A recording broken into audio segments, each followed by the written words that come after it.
told you the phone in your pocket was built by a company that once sold noodles.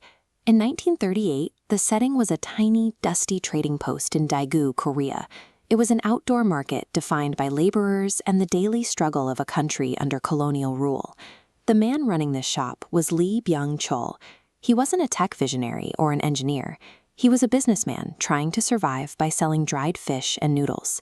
He named his shop Samsung, which translates to 3 stars.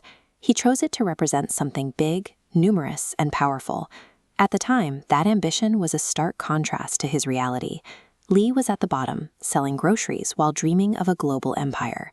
For its first 31 years of existence, Samsung did not manufacture a single electronic device. Success was far from guaranteed. Early in his journey, Lee lost everything he had built, facing total business ruin. He pivoted into textiles, moving away from groceries and building massive factories just to stay alive. Then, disaster struck again. Lee was wiped out a second time, forced back to the beginning.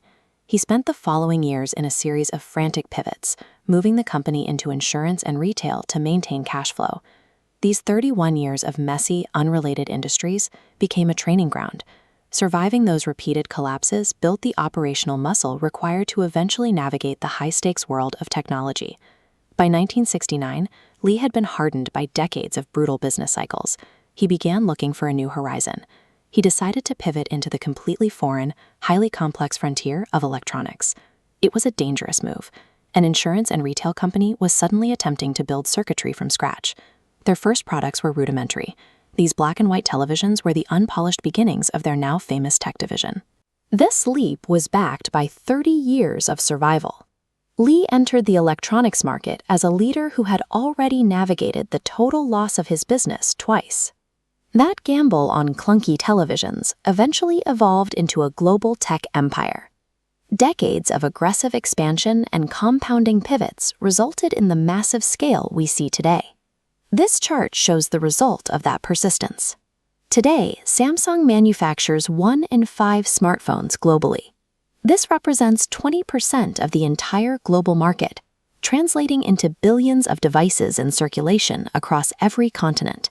That massive global statistic is likely sitting right in your hand.